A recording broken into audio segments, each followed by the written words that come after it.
마태복음 6장을 통해서 하나님께서 기뻐하시는 삶이 무엇인지, 하나님께서 기뻐하시는 구제, 하나님께서 기뻐하시는 기도 생활이 무엇인지 함께 살펴보고자 합니다. 오늘 읽은 마태복음 6장 1절 전반부 말씀에는 위선적인 행동에 대한 경고의 말씀이 기록되어 있습니다. 첫 번째로 나타나는 것이 구제의 문제에 대해서 다루고 있습니다. 구제를 할 때에는 은밀하게 자신을 드러내지 말고 구제하는 것이 옳습니다. 그런데 그 당시 많은 사람들은 자기 자랑 또 자기 의를 드러내기 위해서 구제를 하는 사람들이 많이 있었다는 겁니다. 그래서 사람들에게 보이기 위해서 하는 그런 구제에 대해서 주님께서 책망을 하셨습니다. 자기 이름을 드러내고 사람들로부터 칭찬받고 사람들로부터 주목받고 영광을 얻기 위한 그런 구제, 그런 구제에 대해서는 아무런 보상이 없다는 것입니다. 사람들에게 칭찬과 영광을 다 받아버리면 아버지 하나님에게서 받을 보상은 기대할 수 없다는 것입니다. 당시 구제하는 사람들은 자기가 구제한다는 것을 알리기 위해서 회당과 거리에서 구제를 했습니다. 그래서 은밀하게 전달하는 방식이 아니라 많은 사람들이 보는 앞에서 광고를 하면서 구제를 했습니다. 그리고 자기가 구제를 할 때 나팔수를 고용해서 이 회당이나 거리에서 나팔을 불었습니다. 나팔 소리를 듣고 사람들이 몰려듭니다. 그러면 그 많은 사람들이 보는 앞에서 선행을 했던 것입니다. 자, 오늘날도 크게 사람의 본성이 다르진 않은 것 같습니다.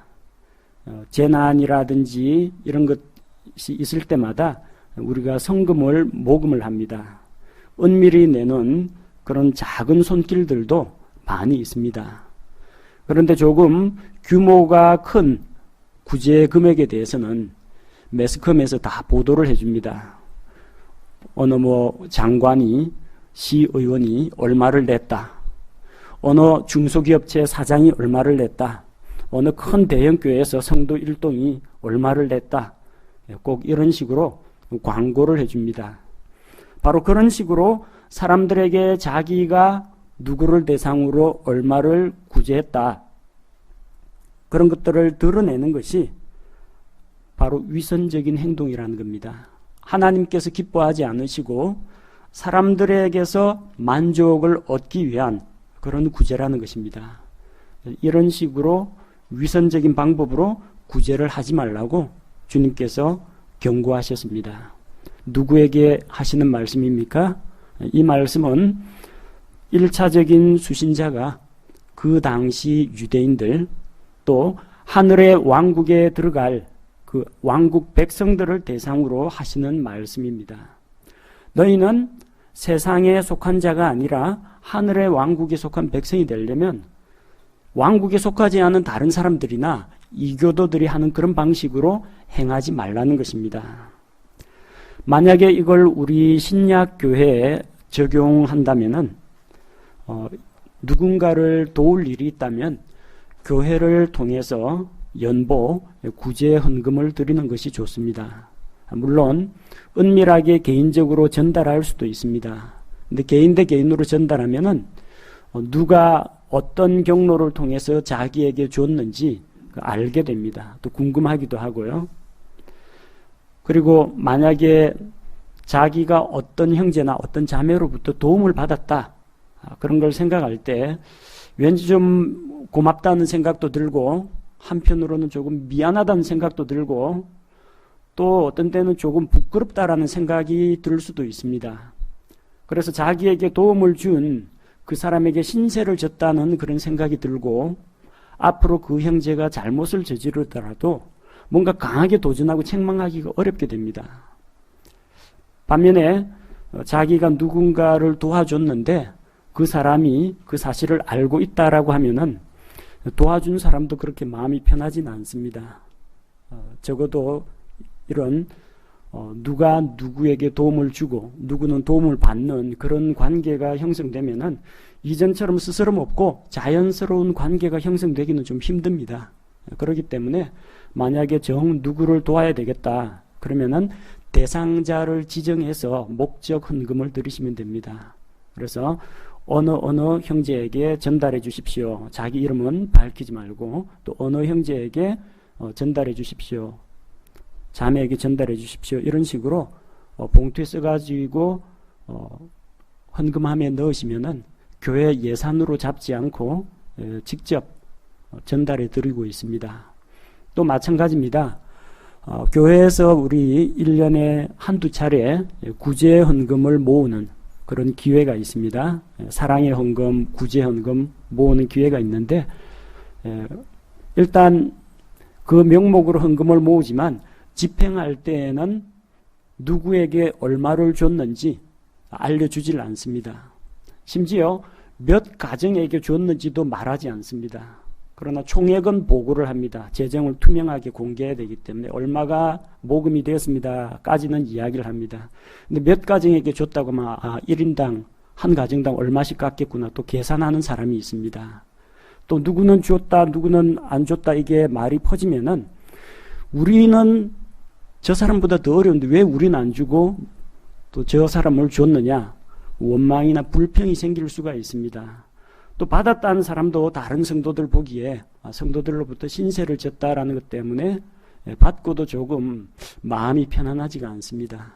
그래서 그런 것은 은밀하게 하고 또 교회를 거쳐서 하는 것이 좋다고 봅니다. 우리 주님께서도 말씀하셨습니다. 구제할 때 오른손이 하는 것을 내 왼손이 모르게 하라고 말씀하셨습니다. 자, 이게 과연 가능할까요? 오른손이나 왼손이나 모두 다 우리 몸에 붙어 있습니다. 오른손 가는 자리에는 왼손도 따라다닙니다. 자, 오른손만 있고 왼손이 모를 수가 없죠. 머리가 알고 있으면 왼손도 알게 됩니다. 그러나 주님께서 말씀하신 그 의도는 그토록 은밀하게 하라는 이야기입니다. 사람 몸 안에 있으면 오른손 왼손은 알겠죠.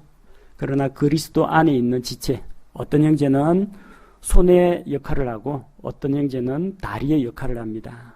어떤 형제는 교회를 대신해서 입의 역할을 하고 또 어떤 형제나 자매 같은 경우에는 부지런히 뭔가를 만들고 섬기는 일로 또 눈이나 귀가 되어주는 그런 형제 자매들도 있습니다. 그런 지체들이 있다라고 하면은 자, 오른손에 해당되는 역할을 맡은 형제 그리고 왼손이 하는 역할을 맡은 어떤 형제가 있다고 하면 서로 모르게 도와주고 모르게 구제하는 것을 이제 할 수가 있습니다. 은밀하게 하라고 했습니다.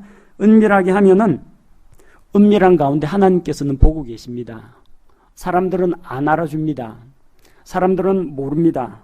그러나 누가 보고 계십니까? 은밀한 가운데 보시는 아버지 하나님이 계십니다. 우리가 은밀하게 행한 것을 하나님께서는 공개적으로 칭찬하시고 드러나게 갚아주십니다. 나중에 그리스도의 심판석에서 회개보고할 때 결국은 우리 각자가 어떠한 삶을 살았고 어떤 일을 했는지 그 앞에서는 명백하게 공개적으로 드러나게 됩니다.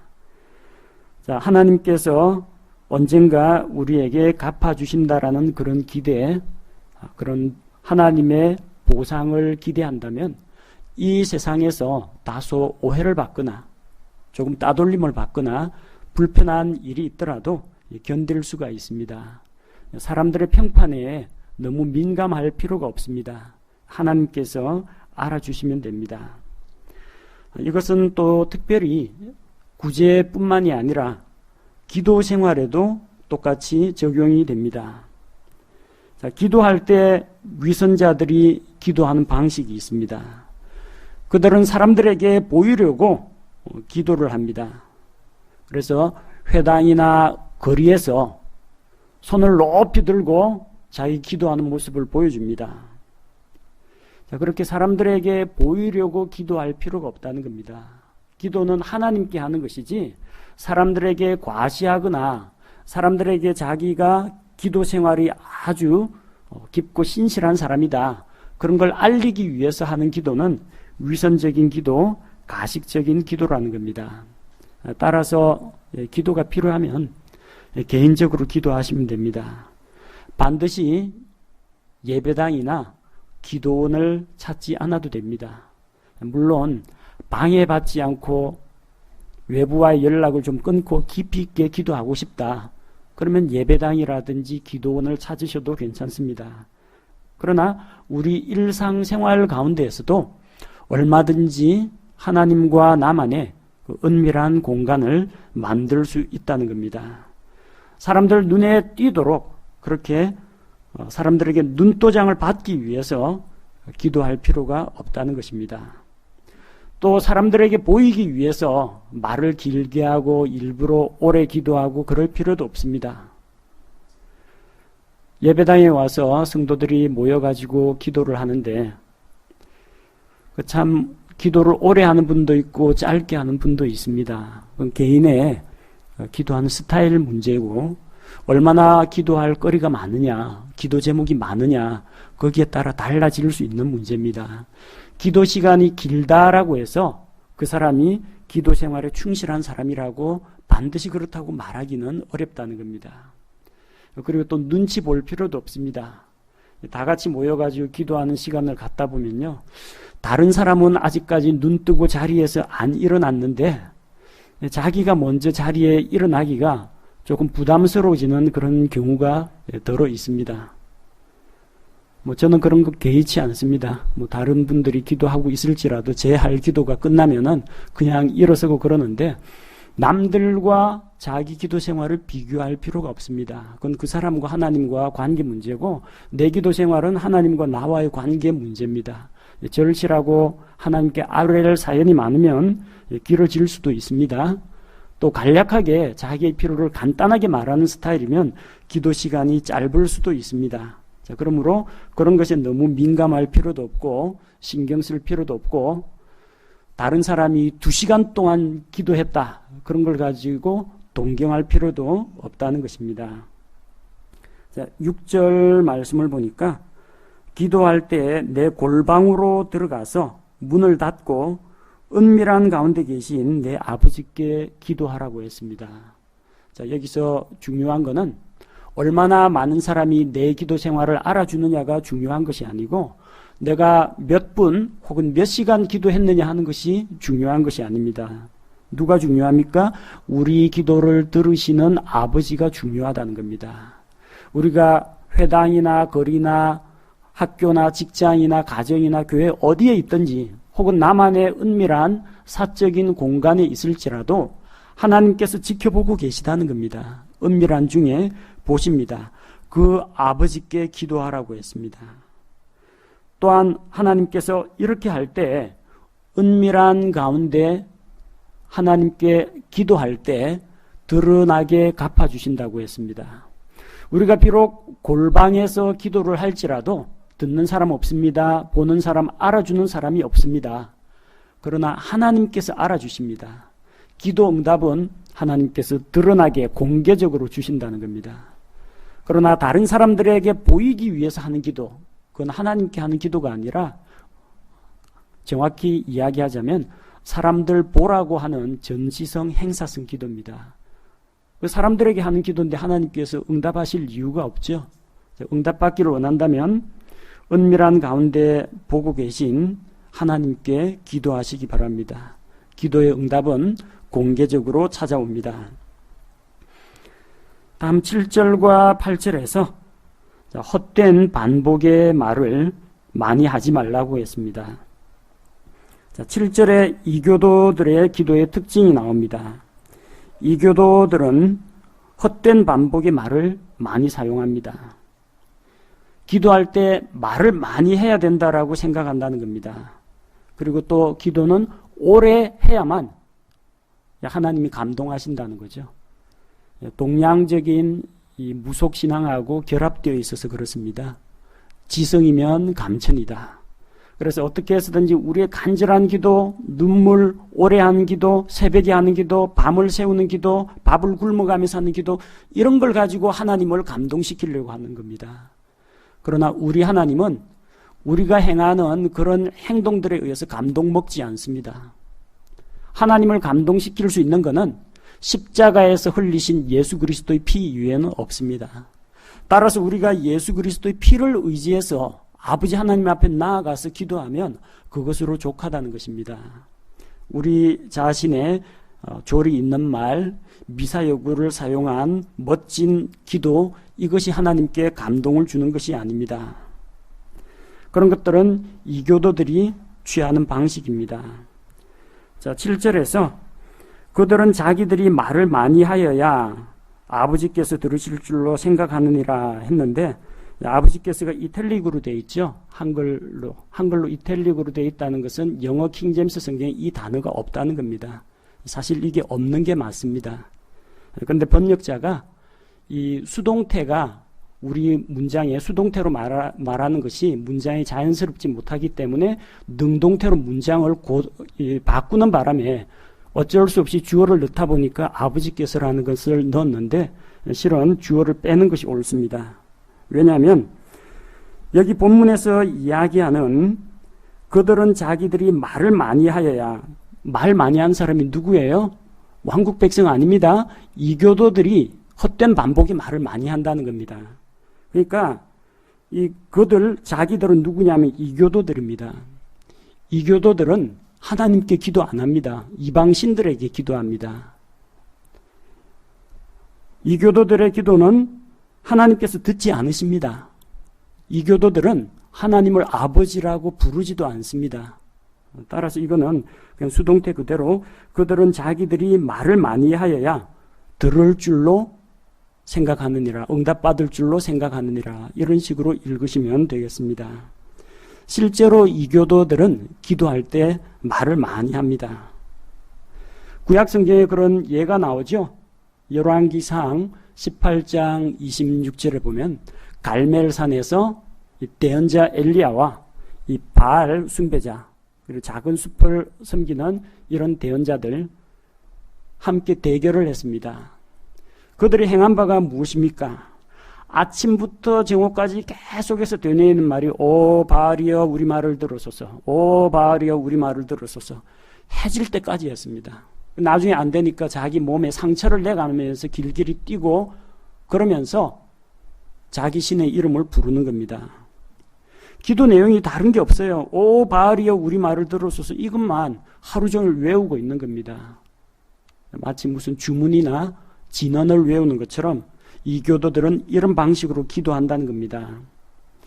사도행전 19장 34절에 사도 바울을 대적하는 이 세공업자 데메드리오와 그의 부하 직원들이 바울이 복음을 전하는 걸 못마땅하게 여겼습니다. 바울이 복음을 전하면서 창조주 하나님만이 참 하나님이시요 사람이 손으로 만든 저 우상들은 다 가짜다. 그러니까 자칫 잘못하면은 이 우상 숭배자가 적어지면 자기들 일감이 줄어들고 자기들 영업에 타격이 있을까 염려를 해서 대규모 군중 시위를 벌였습니다. 그래서 2시간 동안 외친 말이 위대하다 에베소 사람들의 다이아나여, 위대하다 에베소 사람들의 다이아나여, 2시간 동안 이것만 했다는 겁니다. 이게 이교도들의 구하는 그런 기도 내용입니다. 내용이 없어요. 똑같은 말만 계속 반복하는 겁니다. 힌두교 수행자들, 힌두교 수도자들, 이런 사람들은 깊이 몰입 상태에 빠지기 위해서 같은 단어를 계속해서 반복해서 외웁니다. 그걸 가리켜서 이제 만트라라고 부릅니다. 만트라 주문이라고 하는데, 뭐 그거는 아무 것이나 상관없습니다. 꼭 어떤 신들의 이름이 들어가야 할 필요도 없고 그냥 평범한 단어라도 똑같은 단어를 계속해서 반복해서 외우면은 자기 최면에 빠집니다.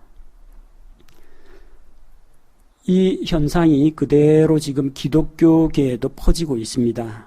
관상기도 운동, 관상 영성, 이것이 명상기도 이런 것들이 바로 이교도들의 기도에서 따온 겁니다. 원래는 로마 가톨릭 수도원에서 이 관상기도라는 것이 나왔습니다. 그래서 조용히 외부와의 연락을 끊고 혼자 고요한 곳에, 수도원 같은 곳에 있으면서 특정한 단어만 주문처럼 계속해서 되뇌입니다. 뭐 예수 내 친구, 예수 내 친구, 혹은 오 주 예수여, 오 주 예수여, 뭐 이런 단체들도 있습니다. 계속 외우다 보면요, 사람이 자기도 모르게 넋을 놓고 황홀경에 빠집니다. 자기의 자아를 이제 상실하고 무아지경에 이를 때, 그때 어떤 영적인 세력하고 만난다는 겁니다. 이성을 내려놓고 의식의 끈을 내려놓으면 외부로부터 어떤 영적인 세계와 교류를 할 수 있다는 겁니다.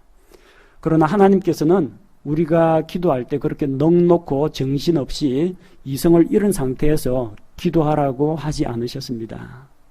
우리 자신의 마음도 우리 자신의 영도 다 열매를 맺으려면요, 의식을 가지고 정신 똑바로 차리고 기도해야 됩니다.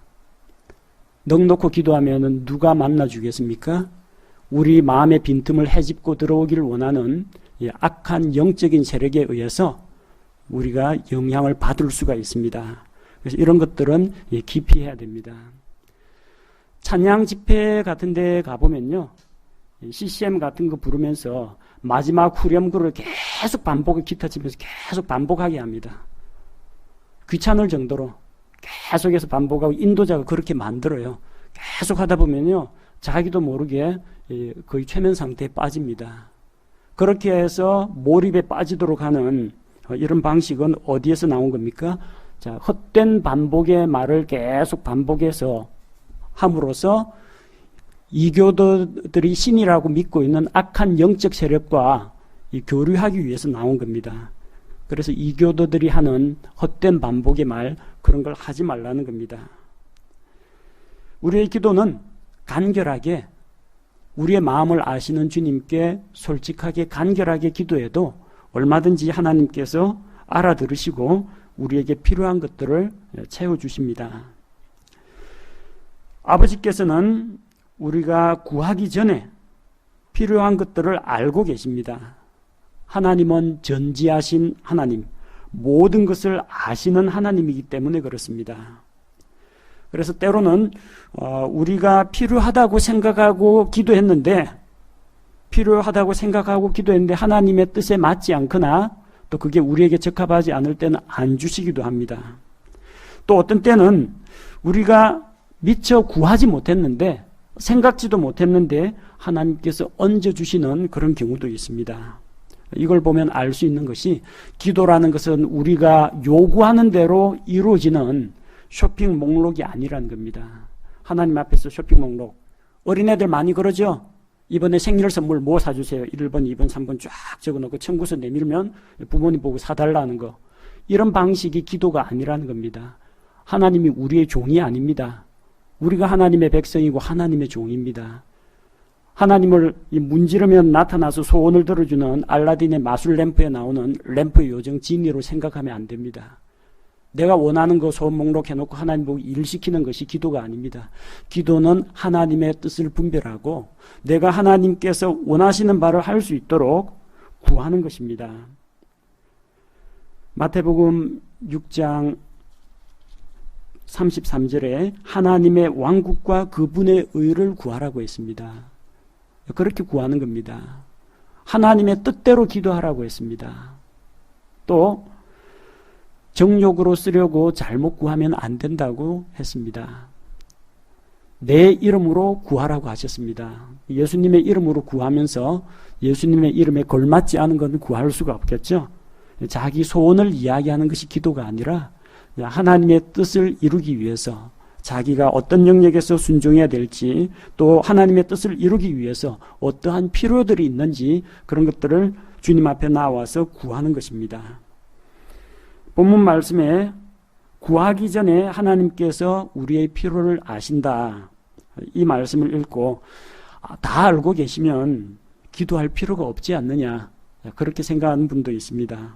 그러나 하나님께서 다 알고 계시다는 걸 믿기에 우리가 기도할 수 있는 겁니다. 혹시 말 주변이 부족할지라도 또 기억력이 가물가물해가 기도해야 되는데 깜빡 놓치는 게 있다고 할지라도 우리가 하나님 앞에 안심하고 기도할 수 있는 이유가 바로 이것 때문입니다. 하나님이 다 알고 계시기 때문에 기도하는 겁니다. 하나님 모르고 계시고 내 기도에 관심이 없다. 누가 기도하겠습니까? 알고 계시는 하나님, 나의 필요를 알고 계시는 하나님, 알고 예비하시는 하나님이 계시기 때문에 우리가 기도하고 또 확신을 가지고 기도 응답을 기대할 수가 있는 것입니다. 자, 9절에서 13절까지 내용이 주님께서 가르쳐 주신 기도입니다. 흔히들 이것을 주기도문이라고 부르기도 하고요. 또 주님의 기도라고 부르기도 하는데 둘 다 정확한 용어는 아닙니다. 정확하게 이야기하자면 주님께서 제자들에게 가르쳐 주신 기도, 그렇게 읽는 것이 옳습니다. 마태복음 6장에 나오는 이 기도는 주님의 기도가 아닙니다. 왜냐하면 예수님은 이렇게 기도하시지 않았기 때문입니다. 주님의 기도는 요한복음 17장에 나오는 기도가 예수님께서 하신 기도입니다. 하나님과 자기와의 관계를 위해서, 자기의 제자들을 위해서, 제자들을 통해서 앞으로 믿게 될 사람들을 위해서 우리 주님께서 기도하셨습니다. 주님의 기도는 요한복음 17장에 있고 이 기도 내용은 예수님께서 유대인 제자들에게 알려주신 기도의 양식입니다. 기도의 모범입니다. 자, 어떤 내용으로 기도할 것인가? 내용을 살펴보면 9절에서 그러므로 너희는 이런 식으로 기도하라고 했습니다. 다음과 같은 말을 정확하게 외워서 하늘에 계신 우리 아버지의 이름이 거룩히 여김을 받으시오며 이렇게 줄줄 주문으로 외우라고 하신 것이 아니고 이런 식으로 기도하라고 했습니다. 여기 있는 그 글자 그대로 외워갖고 기도하라는 게 아닙니다. 그럼 주문입니다. 그거는. 이런 식으로라는 게 무엇입니까? 이와 같은 형식으로, 이와 같은 구조로, 이와 같은 내용으로. 안에 들어갈 내용은 사람들마다 달라질 수가 있습니다. 그래서 이러한 형식으로 기도하는 것이 좋다라고 모범을 보여주신 것입니다. 자, 가장 먼저 무엇이 등장합니까? 하늘에 계신 우리 아버지여, 아버지의 이름이 거룩히 여겨지게 하옵시며. 제일 먼저 기도하는 것은 하나님께 영광과 찬송을 돌리는 것으로 시작합니다. 우리가 웃 어른께 편지를 쓸 때에도 용건부터 적진 않죠. 뭐부터 적습니까?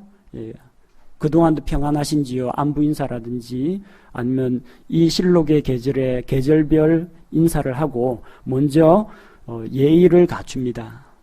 만왕의 왕이시요 만주의 주이신 하나님 앞에 나아가는데 후다닥 그분의 존전에 뛰어들어가지는 않습니다.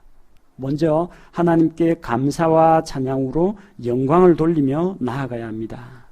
자, 그렇게 나아갈 때 본문 말씀에서는 하늘에 계신 우리 아버지라고 했습니다. 하나님은 아버지라고 표현하고 있습니다. 뭐 가부장적이니 남성 중심적 사고니 그럴 필요가 없습니다. 성경에 하나님을 아버지라고 기록하고 있고 예수님께서 내 아버지 곧 너희 아버지, 예수님께서 그렇게 부르라고 하셨기 때문에 아버지 하나님이 옳습니다. 성경에 어머니 하나님은 등장하지 않습니다. 그 아버지는 나만의 아버지는 아닙니다. 하나님이 내 편, 너 편은 아니고 내 편.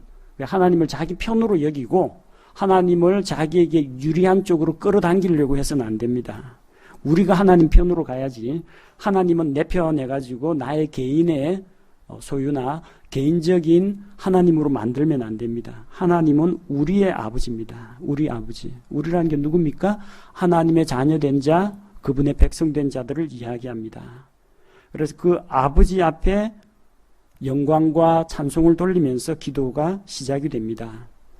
자, 무엇을 구할 것인가? 10절 말씀을 보니까 아버지의 왕국이 임하옵시며 아버지의 뜻이 하늘에서 이루어진 것 같이 땅에서도 이루어지이다. 아버지의 왕국이 임하기를 기도하는 겁니다. 저 하늘에 있는 왕국이 아닙니다. 그 셋째 하늘에는 하나님 말씀에 척척척척 순종하고 잘 돌아가고 있습니다. 거기는 반역 세력이 없어요. 하늘에 있는 그룹들, 스랍들, 천사들 하나님의 말씀에 100% 순종합니다.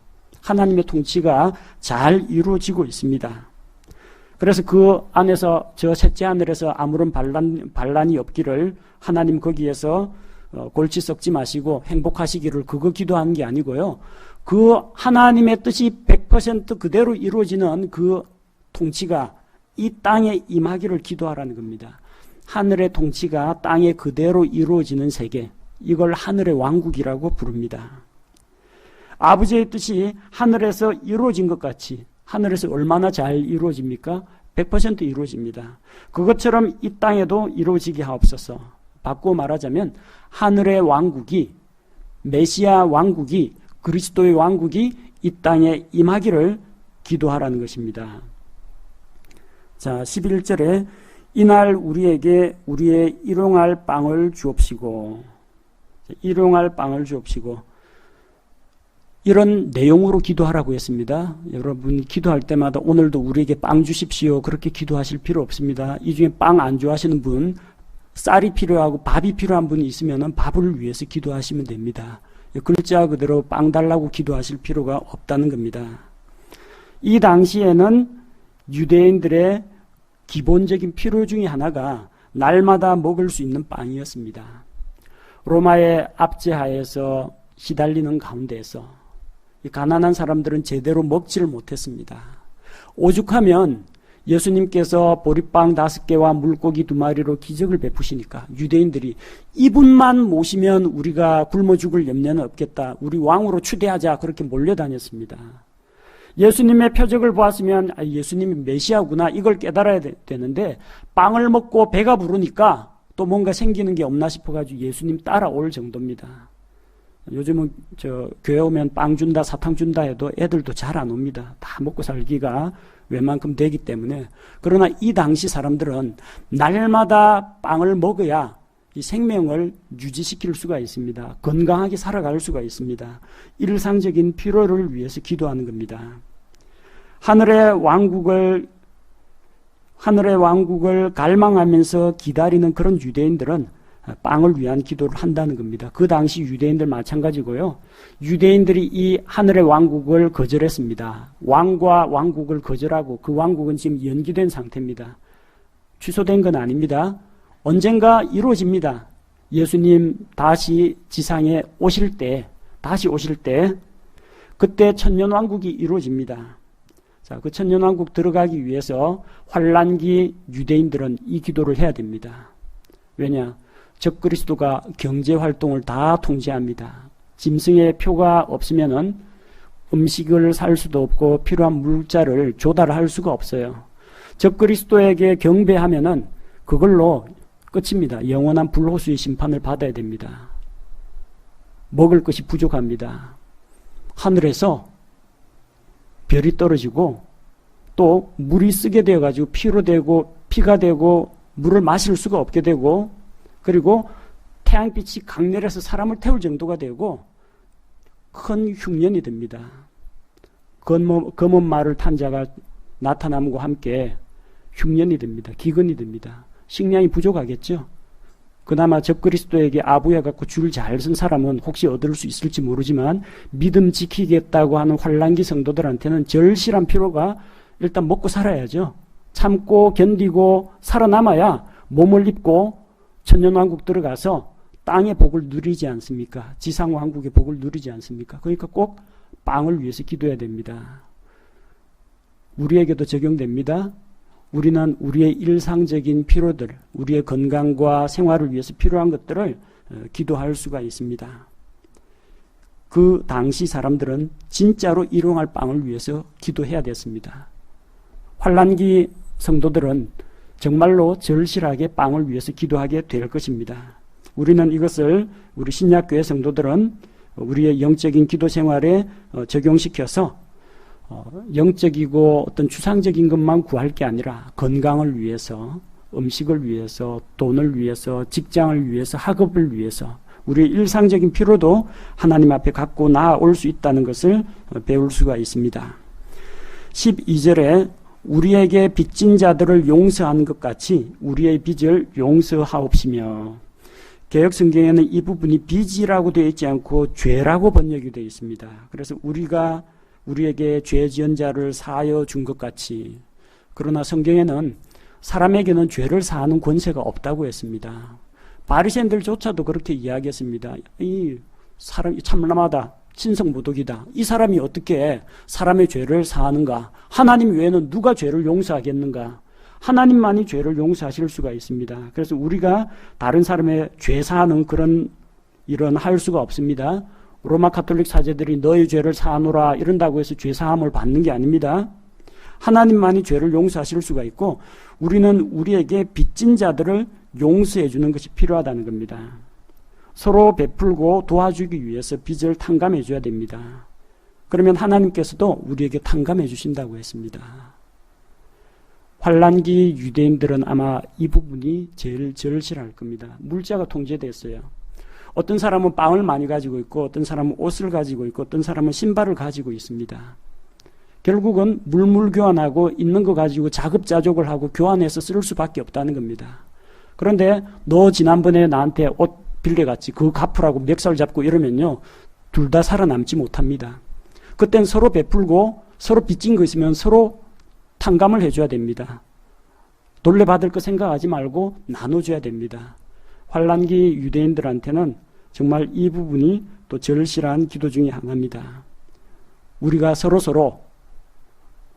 예수 그리스도의 왕국이 올 것을 믿고 지상 왕국이 올 것을 믿고 나에게 빚진 자를 내가 탕감해주고 다른 사람도 나한테 받을 거 있는데 그거 전부 다 면제해주고 자 그렇게 하는 삶을 살아가니 하나님께서도 우리를 용서하시고 탕감해 주시기를 기도하는 것입니다. 13절에 또한 하나님의 인도를 위해서 기도할 필요가 있습니다. 우리를 인도하사 삶의 인도를 위해서 바른 길로 바른 교리로 바른 선택으로 우리를 인도하여 주옵소서. 특별히 시험에 들지 않도록 악에서 우리를 건져 주옵소서. 그런 기도가 필요합니다. 오늘날 우리에게도 필요합니다.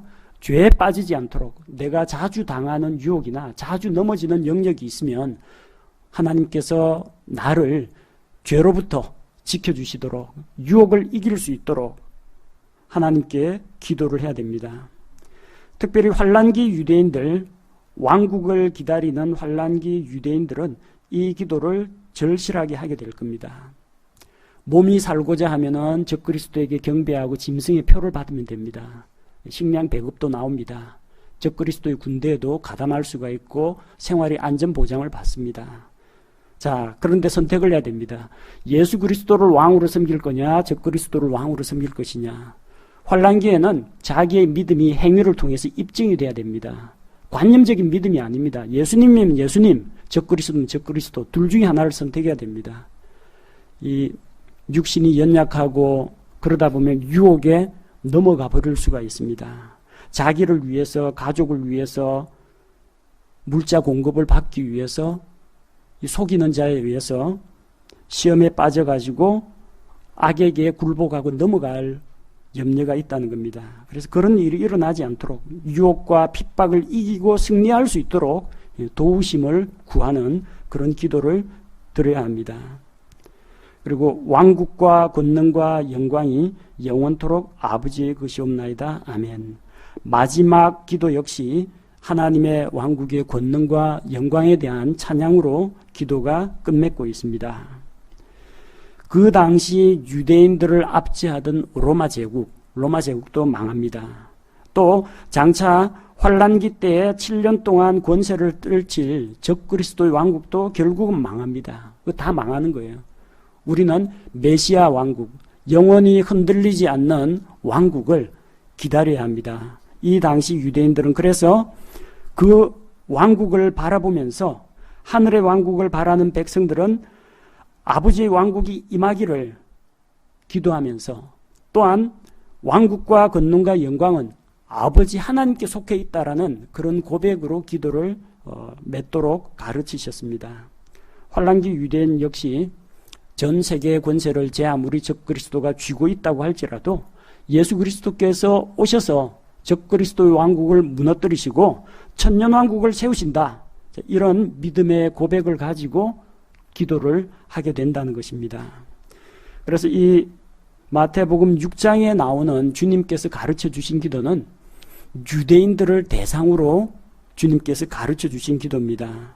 이 기도를 유대인 제자들에게 가르쳐 주셨고 예수님 지상사역 당시 유대인들에게 이렇게 기도하라 가르친 겁니다. 유대인들 지금 이렇게 기도 안 합니다. 그들은 예수 그리스도를 왕으로 모시지 않았습니다. 그러나 환란기 때가 되면 다시 한번 기회가 주어집니다. 천년왕국에 들어가고자 하는 왕국 백성이 되고자 하는 자는 이런 식으로 기도하게 된다는 것입니다.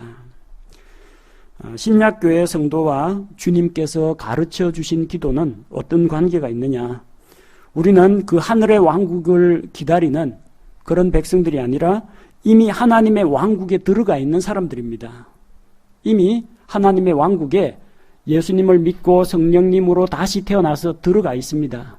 그리고 주님 오시면 공중으로 휴거되었다가 7년 뒤에 주님과 함께 내려와서 그 왕국에서 그리스도와 함께 다스리는 자, 통치하는 자가 됩니다.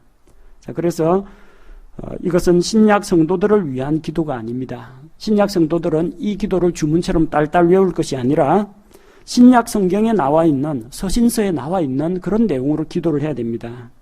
에베소서 1장 17절에서 19절, 그리고 빌립보서 1장 9절에서 11절, 골로새서 1장 9절에서 12절을 보면 신약 성도들이 무엇을 위해서 기도해야 되는지 나옵니다. 하나님께서 지혜와 계시의 영을 주셔서 하나님을 알게 하시고 예수 그리스도를 알게 하시고 그리스도 안에 있는 하나님의 풍성한 복이 무엇인지 깨닫게 하시고 이런 모든 것들에 대해서 우리가 기도해야 됩니다. 물론 이 기도가 우리와 전혀 관계가 없다. 그렇게 이야기할 수는 없습니다. 하나님께서 우리에게 주신 이 성경 말씀인데 그 1차적 수신자가 유대인들이라는 걸 말씀을 드렸고 이 기도에 주님께서 가르쳐 주신 그 기도에 나오는 중요한 내용과 기도의 원리 그리고 기도의 모델에 대해서는 우리가 배울 점을 찾을 수가 있다는 겁니다. 그래서 우리 신약교회 성도들의 실정에 맞게 적용하시면 되겠습니다. 대부분의 그 교단 교회에서는 이 주기도문을 마치 주문처럼 외우는 경우가 많습니다. 예배를 마칠 때 폐회 기도를 대신해서 주기도문 외우라고 많이 합니다. 그래서 정식으로 목사 안수 받은 목사님이 있으면은 축도를 하고요. 전도사급으로 혹은 장로님, 집사님이 구역 예배라든지 뭐 학생의 모임이라든지 청년의 집회 인도했다. 그러면 이 축도 못합니다. 목사가 아니면 그럼 뭐 합니까? 다 같이 주기도문으로 폐회하겠습니다 해가지고 일제히 하늘에 계신 우리 아버지에서 주기도문 암송을 하죠. 이 주기도문은 예배 마치는 폐회 순서용으로 나온 것이 아니라는 겁니다. 그 다음 주님께서 가르쳐 주신 이 기도를 아무런 의미도 생각하지 않고 주문 외우듯이 줄줄줄줄 외우는 그런 경우가 있습니다. 그렇게 습관적으로 주문 외우듯이 외우면 뭐가 됩니까? 마태복음 6장 7절에 나오는 헛된 반복의 말이 됩니다. 자기가 뭔 말을 하는지도 모르고 그냥 외웠던 거 글자 그대로 읊어버리는 거죠. 그건 기도라고 볼 수가 없습니다. 혹은 이 주님께서 가르쳐 주신 기도를 혹시 이게 주님께서 가르쳐 주신 주 기도문이니까 뭔가 영적인 효험이 있지 않을까 생각해가지고 자다가 가위 눌렸을 때 습관적으로 주기도문 외우는 사람이 있고요. 아니면 어떤 뭐 치유나 축사나 이런 거 할 때 뭐 주기도문 몇 번, 뭐 어떤 경우에는 사도신경 몇 번 뭐 외우라고 하는 그런 경우가 있는데 아무런 관계 없습니다. 마귀가 그런 거 주문 외우듯이 외우는 그런 헛된 반복의 말에 마귀가 겁을 먹을 리도 없고요. 그게 문제 해결의 방법이 아니라는 겁니다. 이 기도는 그 당시 유대인과 환란기 유대인, 종합해서 말하자면 왕국에 들어가고자 하는 왕국 백성들이 어떻게 기도할 것인가에 대한 모델 케이스라고 보시면 됩니다. 우리는 그 모델 케이스로부터 기도의 중요한 원리와 본만을 취하시면 됩니다. 자, 14절과 15절은 서로 용서하라고 했습니다. 사람들의 범법에 대해서 용서하라고 했습니다. 사람은 누구든지 죄나 잘못을 저지를 그럴 가능성을 안고 있습니다. 그래서 먼저 자기가 용서를 받으면 다른 사람을 용서할 수가 있습니다. 하나님으로부터 용서받는 근거가 우리의 태도나 행위에 달려 있지는 않습니다. 너희가 사람들의 범법을 용서하면 하나님도 너희를 용서하고, 너희가 사람들의 범법을 용서 안 하면 하나님도 너희 범법을 용서하지 않는다.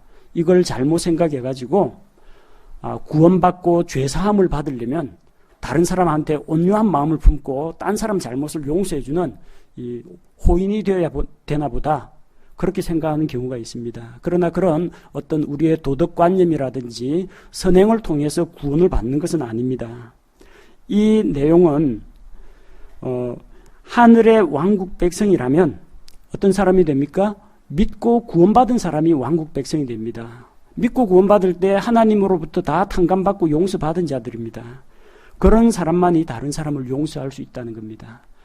하나님으로부터 용서를 경험한 사람은 다른 사람을 용서할 수 있습니다.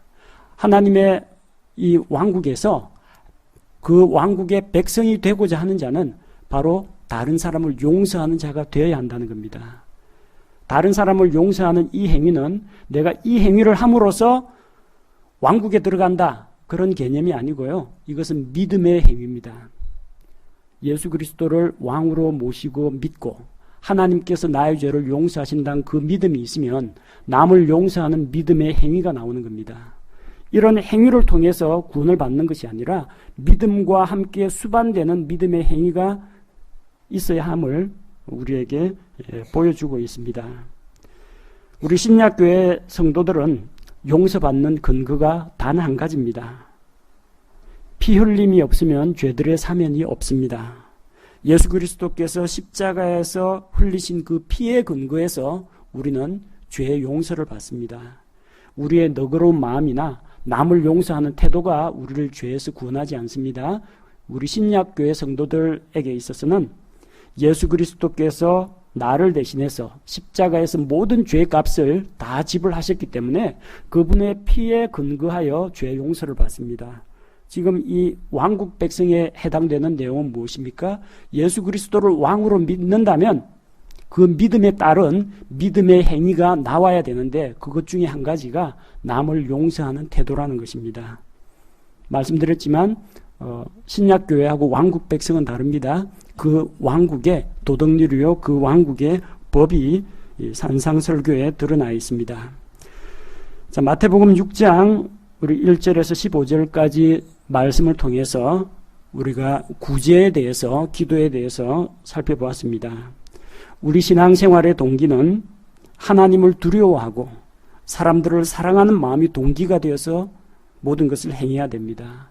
사람들에게 잘 보이기 위해서, 사람들의 칭찬과 영광을 얻기 위해서 위선적인 행동을 해서는 안 된다는 것입니다. 하나님께서 우리의 행동을 보고 계시고 우리의 마음을 저울에 달아보고 계시고 우리의 중심을 꿰뚫어 보고 계십니다. 은밀히 우리를 지켜보시는 하나님 앞에서 우리가 은밀하게 구제하고 은밀하게 기도할 때 하나님께서 드러나게 보상하시고 드러나게 갚아주시고 드러나게 기도의 응답을 주실 줄로 믿습니다. 여기 나와 있는 주님께서 가르쳐 주신 이 기도는 유대인들을 위한 모범적인 기도의 예문으로 볼 수가 있습니다. 우리는 이 기도문에서 하나님께 찬양과 감사를 드림으로 기도를 시작하고 또 무엇보다도 기도의 우선순위가 나 자신보다는 하나님의 영광과 왕국을 먼저 구하는 그런 자세가 필요하고 그 다음에 나의 일상적인 먹고 사는 문제, 건강의 문제, 자녀 교육의 문제 이런 것들을 구할 수가 있고 또한 죄에 빠지지 않도록 시험을 이기고 승리하도록 하나님께 도우심을 구하는 기도를 드리고 또 마지막은 역시 감사와 찬양으로 마무리 짓는 것이 필요하다. 이런 교훈을 받을 수가 있습니다. 제가 기도하겠습니다.